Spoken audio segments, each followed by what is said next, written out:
Je vous ai montré à quoi ressemble une caméra de youtubeur qui voit les choses en grand. Maintenant, laissez-moi vous montrer un setup beaucoup plus portable. C'est celui que j'utilise quand je dois être mobile ou que tout doit tenir dans un petit bagage. C'est beaucoup moins cher sans pour autant être gratuit, mais avec ça, on fait largement un éclairage astronomique avec une image bien propre. Je vais citer des marques, mais rien n'est sponsorisé. D'abord, la caméra. Je filme avec une Osmo Pocket 3. Avec ça, pas de concession.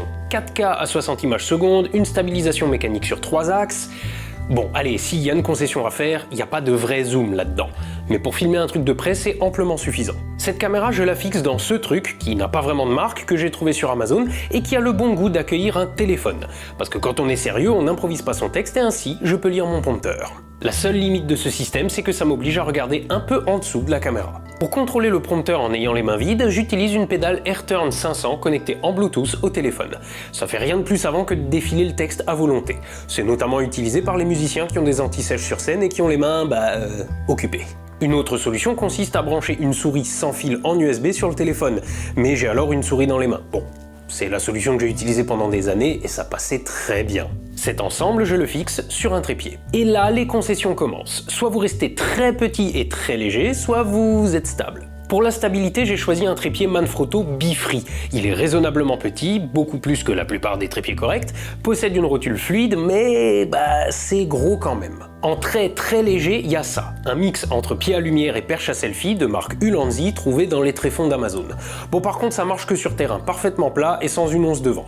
Sinon, la caméra oscille dangereusement. Pour le son, DJI a eu le bon goût de permettre d'associer un ou deux micros de leur marque à la caméra, et on peut les acheter avec. Une fois associés, il suffit de les allumer et ils sont connectés à la caméra directement.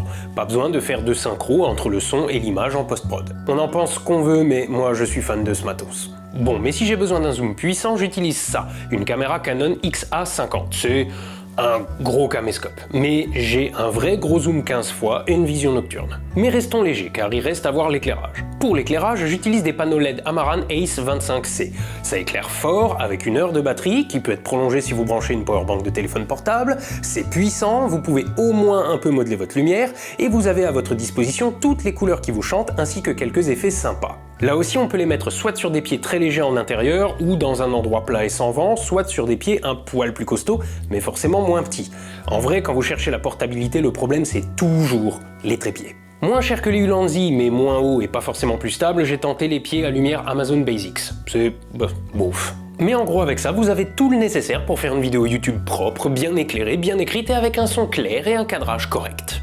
Une caméra sur moi, un micro-cravate, une lampe principale, un contre et une troisième sur un éventuel décor. Le matos d'un youtubeur peut tenir dans une petite sacoche.